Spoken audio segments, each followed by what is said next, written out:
Greetings and welcome to this light edition of an episode of Captain's Yacht, a Star Trek The Next Generation review series done by two inner city high school teachers.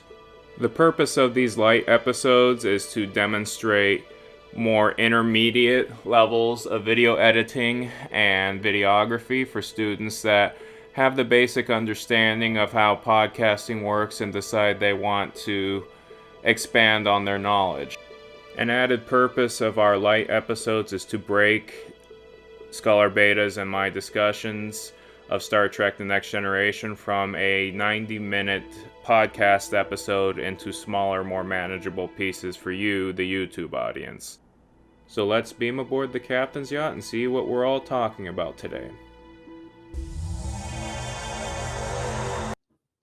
Well, let's get in now to episode 8 of Star Trek The Next Generation, Justice, stardate 41255.6. So, in this episode, the Enterprise D makes first contact with a planet of, wait for it, all white people who are both socially liberal but also arbitrarily cruel, which we'll talk about here in a little bit.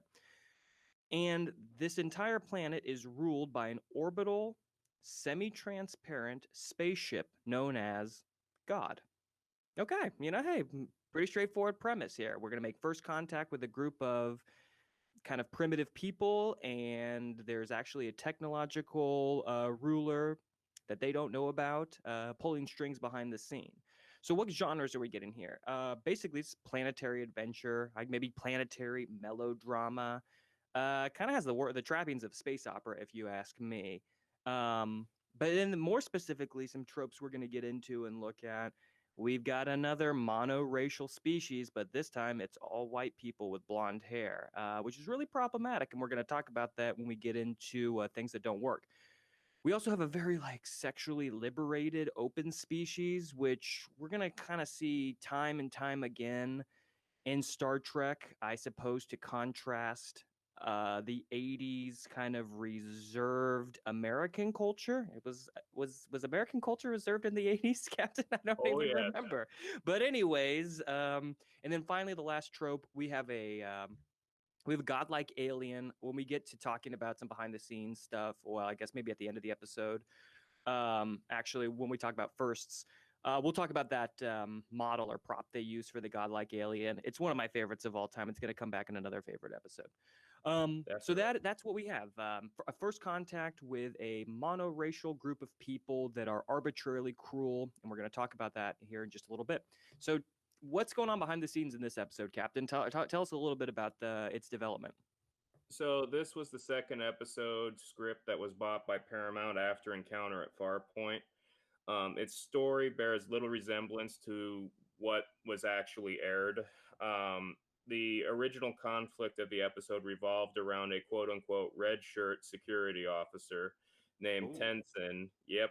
Accidentally going into one of the punishment zones of this seemingly perfect establishment where he's accidentally killed while protecting two children. The plot thickens where Picard realizes there's a civil war of sorts between rebels in the punishment zone and the council led by a character named Tibor. The rebels are led by somebody named Reneg. I don't think either of these characters actually show No. up by name in the show. Um, Picard does not interfere because of the Prime Directive, but the rebels still win and install their own totalitarian government. Yeah. Wow. Um, yeah. The script's original author, John D.F. Black, actually used a pseudonym in the credits because the finished product bore absolutely no resemblance to the original script that was purchased. And as a person who's been in situations like that before on a project, I can understand that. So Wow. definitely. Okay, let's talk about this for 1 second, because this is honestly a way better premise. This kind of civil war conflict that's going on this planet. That's a little more interesting than what we get, which is not interesting at all. But I don't know. It seems like that's a really ambitious script too. We have a civil war, we have punishment zone, we have a first contact mission. then we're going to have a group take over, and then they're going to install their own totality. That's like a lot to accomplish in 44 minutes, you know? So I can totally understand why once we got to like a shooting script, maybe things start changing, but wow, do they change for the worse, I would say. So, Captain, let's get into. We actually kind of have a longer list of things that work here, but let's get into that before we start really breaking this episode down in terms of what does not work. What works? Definitely. So, from my perspective, there are two character moments, or two characters have a chance to shine in this episode. Picard, you see the first proper Picard speech at the climax of the episode where he says, "There can be no justice as long as laws are absolute." Hmm. Um, yeah, you can take a look at a little bit more into his psyche as a commander. Data asks him the question of, is one life more important than 1,000? To which Picard replies, I refuse to let arithmetic decide questions like that, which completely, Interesting. yeah, undercuts the needs of the many, needs of the few Yes. maxim at Yes. Star Trek. I'm seeing Spock in my mind's eye. I'm sorry, Captain. Keep Definitely. going. No, that's all good. And it's also a good exploration of data. There's an exchange between Data and Picard after the information transfer later on in the episode. The god creature, god entity, which looks like a giant soap bubble, connects itself. Even in the Blu-ray, it looks like a giant soap bubble. Yes, it Uh, does. Connects itself to Data, and for some time exchanges information. And Picard accuses Data of quote unquote babbling, and what how Data responds is something that really speaks to me even now, because whether the writers are intending to do this or not, Data's character captures a lot of the thought processes and behaviors of somebody on the spectrum. We discussed this last episode with the Hmm. fine motor skills with the Chinese finger puzzle, but Data replies with, it may be that from time to time I have considerable information to communicate, and you may question the way in which I organize it. I was watching that this week, and I was sitting there going, that's the spectrum in a nutshell. There, the information is there. It just may not be presented in the best way. Mm. So I bring this up because it's unclear as to whether they intentionally do it that way, intentionally have Data represent people on the spectrum. But when they actually try to do it with later characters, Barclay comes to mind, and Tilly from Discovery, Yeah. they do a better job with Data than they ever do when they actually quote unquote try to do it. So that's what works for me in this episode. You know, I want to jump on that idea of giving Picard a chance to shine. I completely agree. I think, to be perfectly honest, there's only a couple of scenes in here that really work for me, and they're both on the Enterprise. And so the first one I'm thinking of is roughly in Act 4, I want to say. This is when Picard decides to show one of the characters, Riven, her homeworld from space. And I think it's just a really nice moment. We're actually going to get something very similar to this in a favorite episode of mine called Who Watches the Mm-hmm. Watchers. Yeah. But it's just a great moment where someone realizes that, yeah, they're in a much smaller piece of a bigger picture. And I just think the woman's acting, her name is Brenda Baki. She does a great job showing reverence to a floating space god that definitely isn't there. She's definitely just looking at a green screen. And I just think it's a nice little moment, you know, where basically all the ideas in the episode come together. Yes, these are kind of a primitive people. Yes, they're worshiping this floating satellite space station thing, whatever it is. Its scale is kind of hard to decipher. I think it's massive, but other times it kind of Mm-hmm. shows up as a little smaller. Um, yeah, I think that's really nice. And then there's a really nice scene between Picard, Data, and Crusher in the Starboard Lounge. We'll talk about that in a little bit later, where they're discussing the Prime Directive. And it ends with Picard's assurance that he's not going to let Wesley die, which I think is a nice moment between Picard and Crusher. It definitely, Gates McFadden does a good job of showing a lot of stress and tension and sadness about what could befall her son. And I think Patrick Stewart does a nice job as Picard comforting her there. You know, Picard Yeah. doesn't comfort people very well. That's kind of his theme of his in this first season, right? And so that's a nice Hmm. moment there. Um, so yeah, that I feel like that those moments are pretty nice. And then this larger idea of colonization is explored, right? Like Starfleet, they're colonizers. They go around to planets and they drop their people on those planets and they say thrive, go for it, and I don't know, you know, that's got a really negative history on our own planet, in our own history. And so it's interesting that they're exploring that. And at the end of the episode, they remove one of their colonies. So this is a really interesting look at colonization in the future. And what Starfleet's practices are around that. And we're actually going to get into a bunch of scrapes with colonies being in the wrong or right spot. Well, usually the wrong Oh spot, I yeah, would say. usually wrong. So, Yep, yeah, I think that's really interesting. I think colonization is something that we definitely need to talk about. I know you all talk about it in your history classes. Um, but yeah, it's got a vicious legacy in our society, and I just think it's interesting that Star Trek explores that. So definitely. let's jump over now. We alluded to the fact that a lot of stuff doesn't work in this episode, or at least I have been. Captain, why don't you get us started? So there are two things that don't work. There's two categories of things that don't work.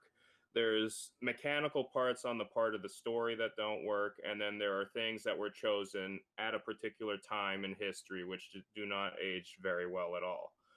Um, so first of all, the story mechanics. This is, I used the term last episode. I'm going to use it again. This is an idiot plot. This is Yes, an it idiot is. plot. This entire episode would not have happened if two things had played out differently. If Yar had actually done research on the justice system of the planet, specifically the punishment, there are things called punishment zones. You would Mm-hmm. think that that would be worth looking into. Doesn't do that. That would have been a red flag. Also, the Edo boy who throws Wesley the ball, Wesley Crusher, because as we talked about briefly, the Enterprise comes across this planet. Wesley commits some sort of cultural transgression and should be put to death.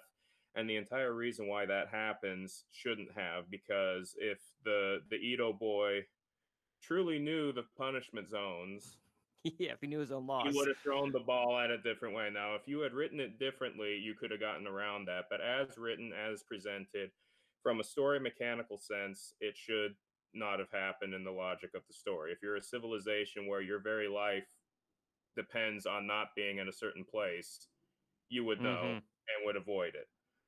So that's the idiot plot, and I am preemptively awarding the "You Fool" award, an award given to characters whose nonsensical actions only happen so the plot can happen. The first prize winner is the Edo boy, and honorable mention is Yar, because yeah, that shouldn't have happened at all. Now, what ages terribly, and as what you pointed out, was the demographics of the people on the planet, the specific complexions of the individuals send some very disturbing overtones, and I think you might want to expand on that a little bit. You've got more notes on that than I do. Yeah, I want to talk about this because this is something that actually comes up when I teach science fiction a lot, honestly, is monoracial cultures. And whether the creators of the science fiction, did they mean to make everyone white? Was that their goal? Or is that just something hanging out in their subconscious? Because both are kind of disturbing. So let's talk about this for just a second. And you know what's funny, Captain? We haven't really mentioned Wesley, and this is supposed to be a Wesley episode, but because this issue of the Edo people being all white and this supposedly being a paradise, because this is so jarring, it's really hard to talk about the plot. So, yeah, basically this episode centers around this absurd justice system where, on the surface it looks like it's this very liberal planet where everyone's getting along and we're all giving each other massages and we're all just having a great time. However, randomly at a certain place on the planet, a punishment zone can be put up, and any transgression in said zone immediately results in death. So just what? Yeah, how that happens, why that exists, just is very hard for me to wrap my mind around. it just seems horribly arbitrary. It's also incredibly random, like both where the punishment zone exists and the fact that that's how their justice system works. And they appeal to the past, and they say, oh god, things before the punishment zones, before this justice system where we executed people for very minute crimes, things were just so bad. It just was so horrible on this planet until we came up with this system. And you got to ask yourself, what? How how did this random justice system actually get you to where you want to be? It doesn't make any sense, my friend. Okay, so that's the one thing. This absurd justice system is very dumb. I don't like it at all. It doesn't seem advanced in any way, shape, or form. And then I want to go and address the fact that all the people on this planet are all white. So my students, we read an essay called "How Long Till Black Future Month" by an amazing writer named N.K. Jemisin. If you don't know her, check out her work. It's really incredible. And Jemison has this awesome quotation I want to read about her, a black science fiction writer, realizing there aren't a lot of characters that look like her in the science fiction she's absorbing. She says, the roles black characters took were limited, non threatening to the writer's sense of superiority. This would be a white writer. The thug, the slave, the exotic sex toy. If I wanted to see people like me doing things I could relate to, I had to look to my own. Then again, most of what I found from creators of color went to the opposite extreme, probably in an attempt to counter the extreme whiteness everywhere else. But I wasn't any more interested in all black futures than I was in all white futures. I just wanted fantasies of exploration and enchantment that didn't slap me in the face with "you don't belong here" messages. I just wanted to be able to relax and dream. I mean, I love this idea. And if you think Oh yeah. about the original series and its diverse cast, that basically is giving and delivering on what Jemison wanted, right? But then if you Mm. think about the setting of this planet, it is the opposite. It's back to that all white, and maybe maybe the writer is trying to make a point, and but it definitely doesn't come off that way. You know, I don't know if we're supposed to be. I don't think we're supposed to be sympathetic of this civilization, but at the same time, I'm not really sure what tone we're supposed to read from it. Because Picard doesn't really condemn them. No. I mean, their justice system, but not the fact that they're all white people. Um, okay, so just I want to close on this thought with one more idea from Jemison. Jemison says, and this is she's talking about a reader now, as a reader of fantasy and science fiction in the present. She says, it doesn't matter which book I'm reading. I could name you a dozen others just like it. This isn't a magical medieval Europe. It's some white supremacist, neo feudalist fantasy of same. And I'm so beep sick of it that I put the book down and opened my laptop to start writing. So it's basically she's saying that, yeah, there's this phenomenon is still going on today.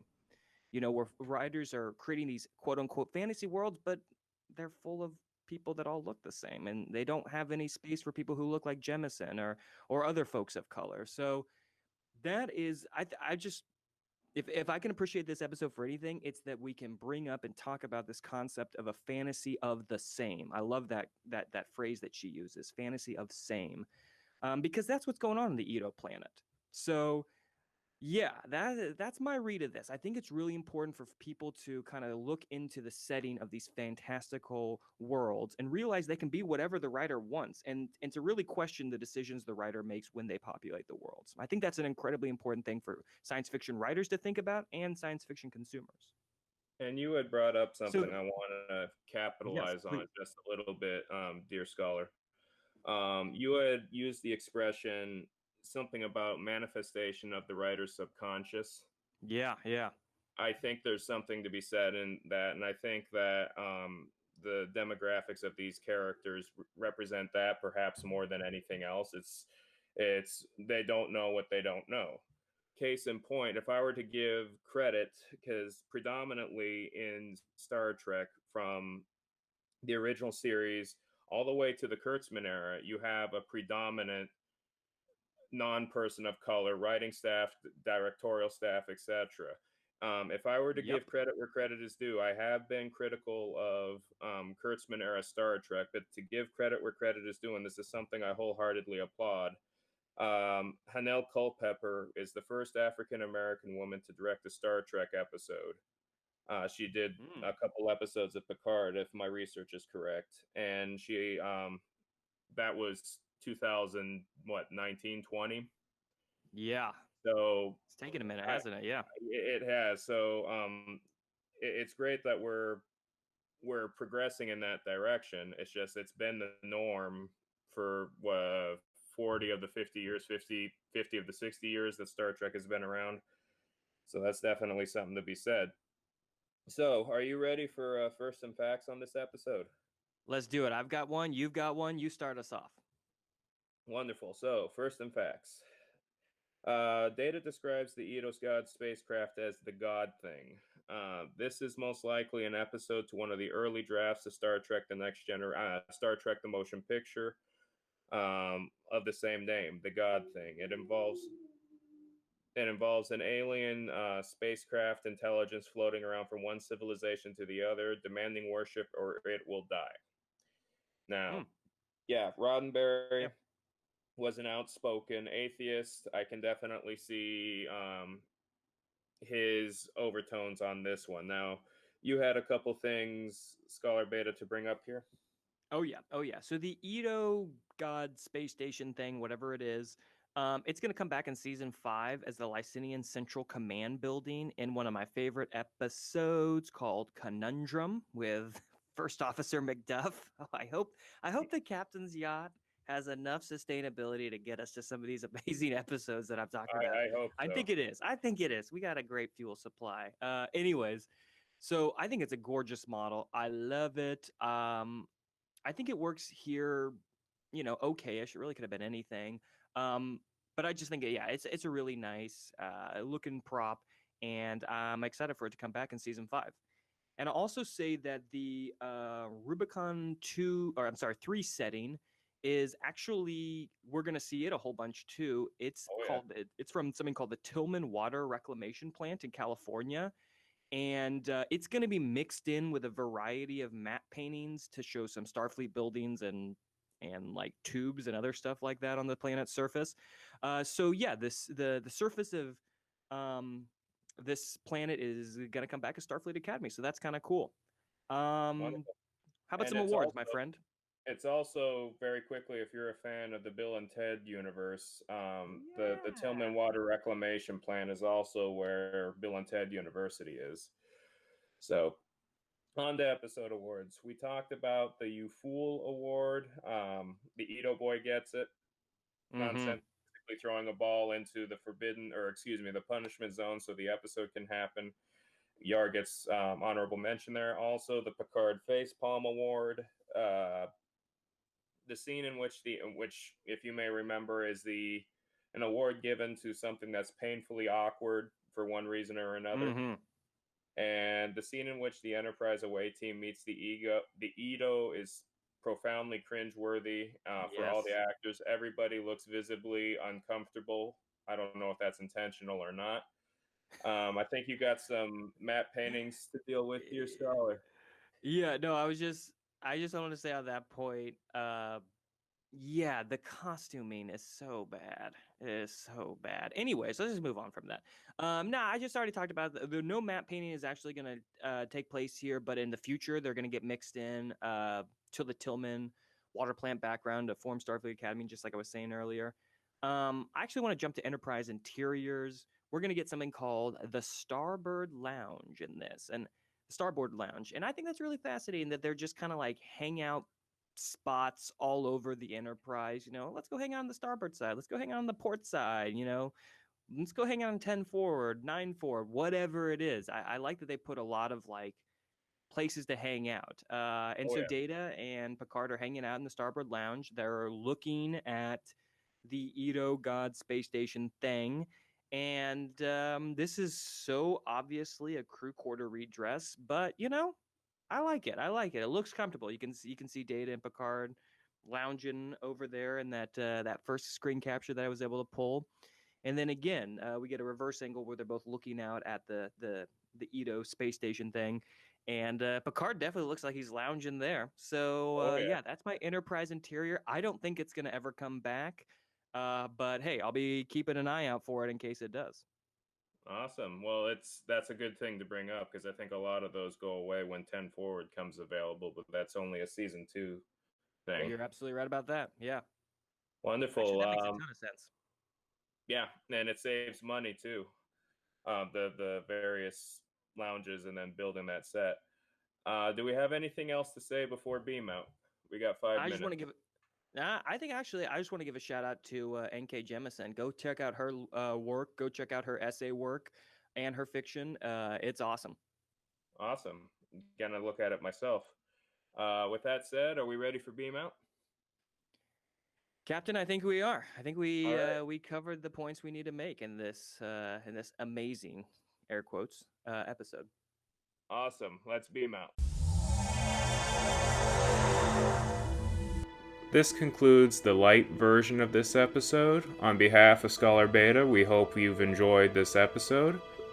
Please stay tuned for deluxe versions of this episode, in which video footage will be interspliced with our commentary to enhance our podcast experience. With all that said, thank you very much for the support. Any feedback you give is appreciated because it helps the kids. And with that said, live long and prosper. E malama pono, and we'll see you next time.